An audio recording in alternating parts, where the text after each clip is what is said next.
I'm having problems here, lads and lasses. Okie dokie. Right, here I am. Good morning, afternoon, evening, wherever you are in the world. God, I'm having to adjust myself here. Okay, this is the third in the series then. One album that I'm going to be playing this morning, this afternoon, and then finally this evening. Lots of things going on today with me. So I'm playing this next album a little bit late than everybody else because it's an iconic album, but everybody posted it yesterday because it was 50 years old.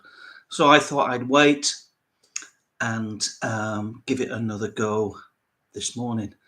And it is, as you probably all have guessed by now, this iconic album here. If you want to get it and listen to the really, really great version, then get this. I know it looks a little bit battered, but this is the original master recording, high fidelity, mobile fidelity, I should say, SoundLab. Not easy to find, but if you can find a copy, it is brilliant. Really, really great. Sounds fantastic. Let me just show you the label. It's different to the normal one. So that's what the label looks like. Hopefully you can see that. If you can find a copy of this, this is the one. This is the one. So there are lots of people that have posted this yesterday. Quite right too, because it was 50 years old. I was a little bit busy last night, so I couldn't post it myself, or I would have done. So I thought I'd play again this morning. There's been a lot of people posting their memories of when they first heard this iconic album. For me, it was a school friend of mine. We were both pretty mad about music, and it was in 1973, so I think it was maybe a couple of weeks after this was released. A friend of mine came knocking on the door and said, "Oh, Al, you've got to come and listen to this." I said, "Well, what is it?" And then he showed me that. I said, "What is it?" He said, "Dark Side of the Moon" by Pink Floyd. The very first album I'd listened to by Pink Floyd was Meddle. And at first I couldn't get on with it. I was only 13 when that came out. So I was 15 when he kept knocking on my door. All he had, a chap called Steve Marsh is his name, all he had was a dansette. So one of these little red and white one he had. So it was just a mono little record player he had in his bedroom. However, even on that little record player, the dansette, both of our heads were completely blown apart. We'd never heard anything like this.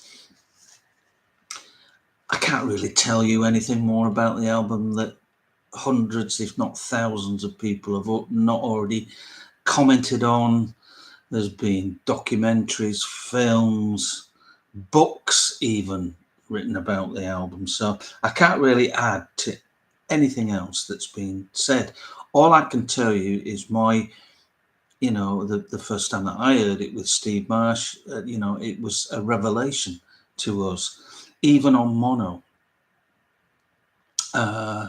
And that made me, because what we both did, we used to save our pocket money up and buy an album. He would buy an album one week, I'd buy an album another week, and we'd go to each other's houses. What we had a stereogram or a radiogram in our front room that my mother had all sorts in there. It was a piece of furniture, basically. So she had crockery in there and glasses and knives and forks and God knows what else. But in the middle was a Gerard deck, and it was stereo. So on the back of me listening to this, I went out and bought it myself, and then I heard it the first time in stereo on the radiogram in the front room, and I got Steve Marsh in. I said, "You need to listen to this again in proper stereo," and it was a revelation. We all know that there's some great work on here by Alan Parsons to get the sound really, really well together. He was an engineer at the time, of course. Floyd produced it themselves. I think that the person that really stands out for me on this, there's two people that really stand out for me, and that is Richard Wright's playing on here, and then Claire Torrey's vocals on The Great Gig in the Sky. I just love that piece of music. Don't get me wrong, of course, it's a whole piece, isn't it? You've got these 10 amazing tracks that just merge and siege into one another, and they are incredible. It's one of the most iconic albums ever released. There's nothing on the cover. Oops, it's my sweating mutts there. On the cover to tell you what it is. It's just that particular iconic. What is it? It's just light going through a prism, isn't it? Really, at the end of the day. So you've got the light there, and then you've got the colours coming out that end. This is a re-release, actually. This particular one sounds good, actually, but not as good as that. You need to get that if you want to listen to Dark Side of the Moon in glorious stereo. This is not bad though. This is the I think this came out in 2016. This one, I know that they're ready to release this 50-year anniversary one. That's probably going to be in the shops this weekend, I would have thought, if not today. The one I'm going to go for, I'm not going to go for this box set. I don't need this again. But there's a live version of it, which has been released as an independent album. So that's the one I'm going to go for, I think. Because I don't need any more copies of this. I've got loads of copies on CD as well, but ultimately it's that this one here, this Mobile Fidelity Sound Lab. I don't care what they do with it, but they're not going to get any better than that, I don't think. Really. So that's what I'm going to be listening to this morning. In fact, in about half an hour. Because I've got a little bits and bobs going on today. What am I going to listen to this afternoon then? I've got to get my car in for a service this afternoon. So I've got to be taken to the garage and it's going to be ready tomorrow. So I've got to be quick. And the one that I'm going to play after my car's been dropped off is this fabulous album. It's their last one that they did, and this one came out in 2017. And I'm led to believe that the singer, Alison, is working, if not finished, a solo album. But this is the last Goldfrapp album, and this is called Silver Eye. Absolutely fantastic album. You get, sorry about the images, but it's part of the cover, so I don't care. If you're offended by that, then you're offended. What you do get inside here are two beautiful. If I had room on my wall, I'd probably frame these because they are pretty nice and they're quite solid things. So there's Alison Goldfrapp in the desert. Great image there. And there's Will. Great photograph. So you get these two with the album. And I was very fortunate to pick this up, and it's a one of these limited edition things. So it's on this. I love these sort of things actually. Before I talk about the music, it's like a. It's not quite clear. It's got like a goldy type thing to it. Great stuff. Very nice indeed. So the album then. Again, it's harking back really to the first album, really. So it's very orchestral in the way it's been made, put together. A bit like Felt Mountain, you know. So it's got all these sweeping orchestral things going on. Leo Abrahams is on here, and he's brilliant.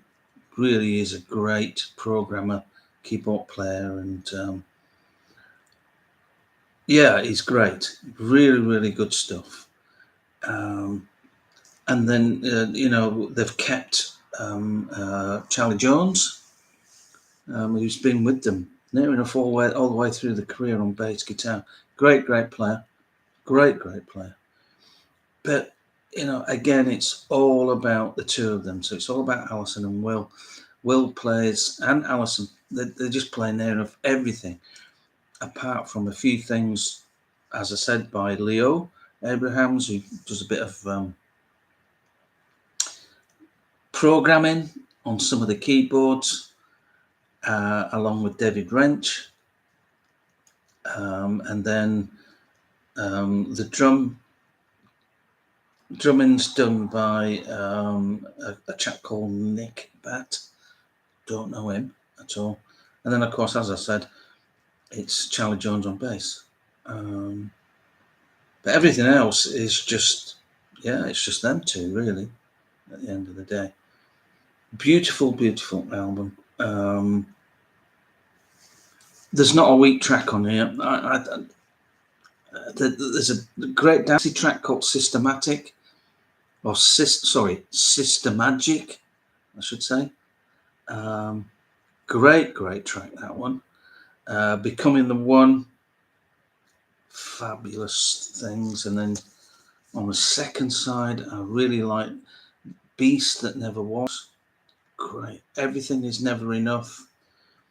The whole of the second side is fabulous, actually. And it finishes with this beautiful song called Ocean. Very good indeed.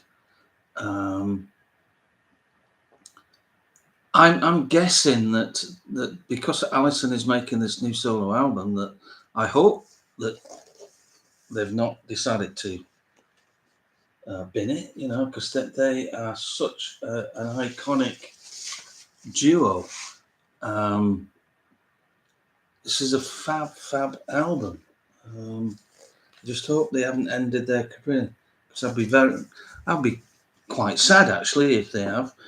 However, you know, Alison, whatever Alison does, I'm probably going to buy it anyway.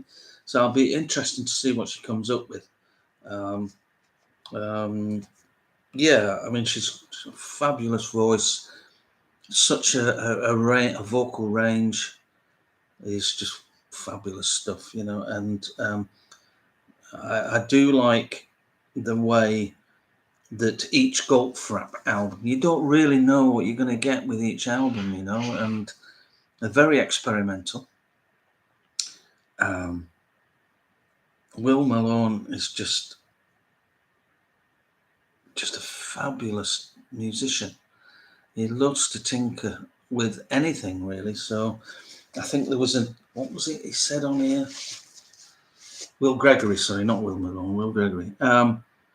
He said I'd read somewhere that he'd got hold of this weird keyboard that was given to him by the chap from Portishead, and he was tinkering around with that, and that's he just, you know, tinker around a lot with different instruments and things. And it was a keyboard, that weird ancient keyboard that he was given by the chap from Portishead.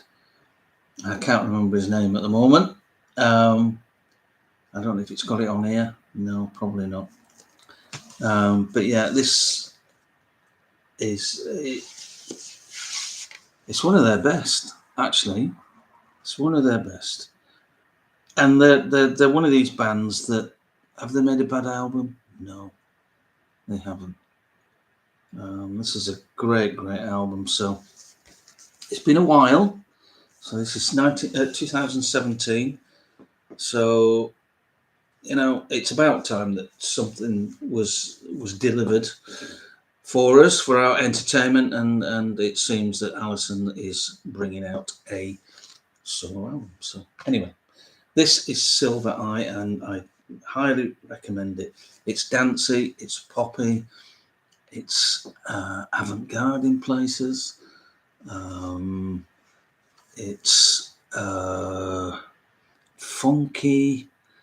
It's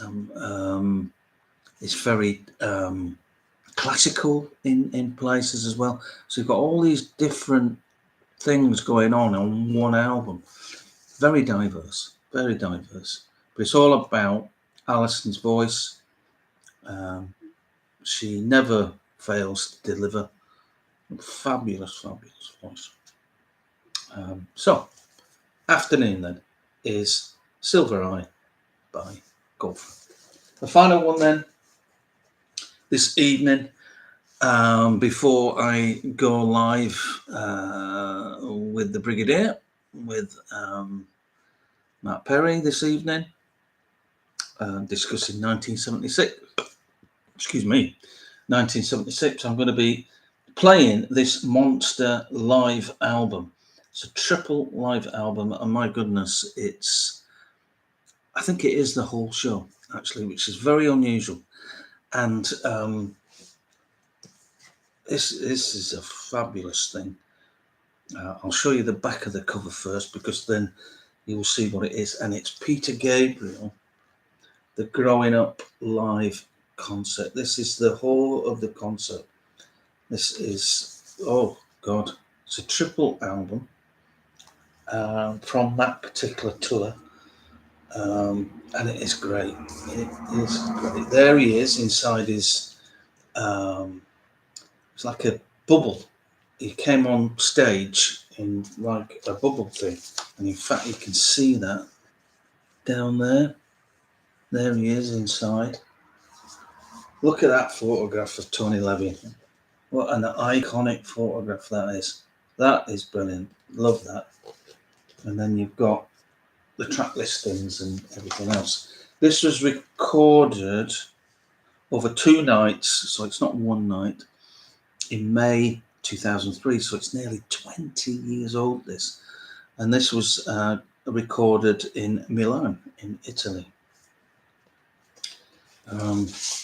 Some great shots of the band there. So that's his daughter Melanie there, Tony again, Dave, that's David Rhodes. I can't remember the keyboard player. It's got Ged Lynch from Massive Attack and Portishead again on drums. There we go, and that's the Blind Boys of Alabama there. Go on to that in a minute. So that's one of the inner sleeves. I'll show you them all, actually, because they are quite nice. And it's worth getting this. It really is worth getting. There's some more shots there. Really nice. Again, inside this bubble thing there. And then the final one. Get there in a minute. So Peter again and Tony Levin. and then you've got the singer that comes on to do the final track with him, and I'll tell you all about that in a minute. Okay, so this album then was the tour that he did for the album Up, and it didn't get a lot of good press, that particular solo album, his last one actually. I thought it was great. You know, it doesn't do too many from the album, but the ones that he does do are fabulous. So the first side then opens up with "Here Comes the Flood," which is it's fabulous. Really, really great version of that. Powerful stuff. Ged Lynch's drums and David Rhodes on guitar, and it's Richard Evans actually on the second guitar.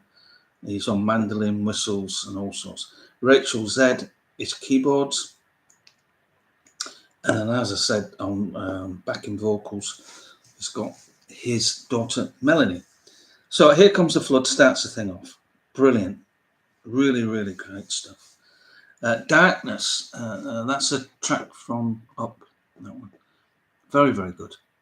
"Red Rain" from So, my God, that version is just incredible. It really has been recorded very, very well. This. Turn the first record over.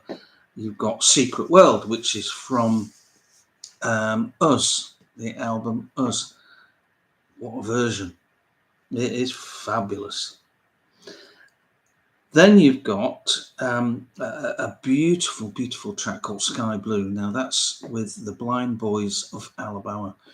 It's 4 blind guys actually that come on and sing, mainly a cappella. They sing in a cappella, but on this particular track with Peter, they sing a cappella, of course, but it's with his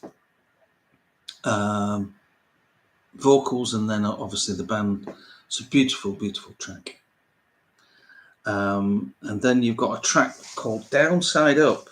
Now that's from his OVO project that he did for the Millennium Dome. That original track will never be beaten because that was sung by Paul Buchanan from Blue Nile and Elizabeth Fraser, who was with the Cocktail Twins. But he decides to give it a go. It's good, it's not bad, but it's him and his daughter Melanie singing it. It's good. It will never beat the original, but hats off to the guy for having a go at it, because it is a great song. So that's the first album then. The second album starts with a very upbeat song. One of his most upbeat that he's done is called "The Barry Williams Show," and that's all about the internet taking over our lives and sort of brainwashing everybody.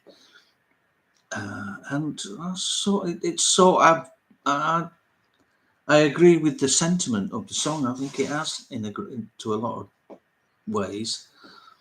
But it's very visual, that one. It's got massive screens going on and all sorts going on there. Quite good. "More Than This," again, that's a track from Up as well. That's a sort of ballad. Very, very good. "Mercy Street," that from So. That's probably my favourite song from that album.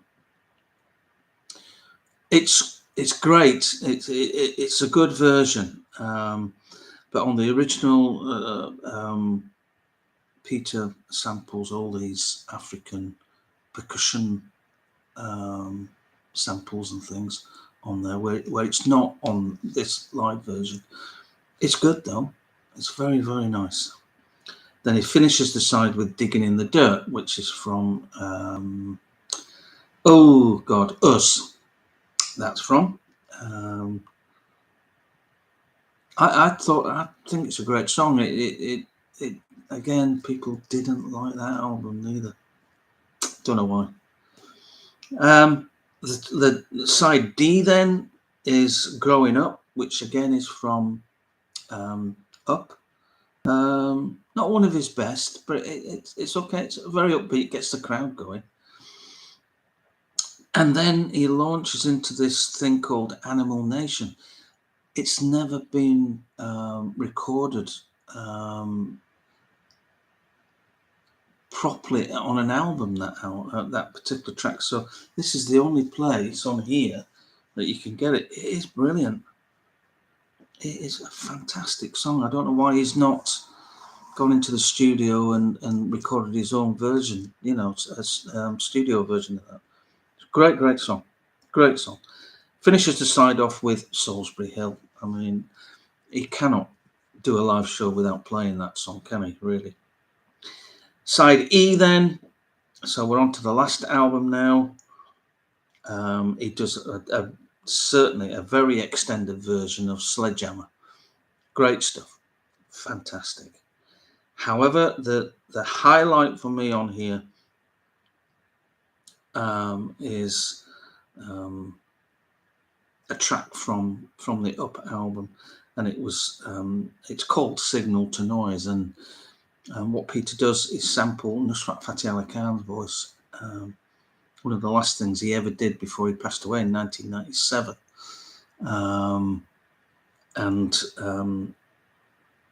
Nusrat's vocals on this, he's my favourite singer.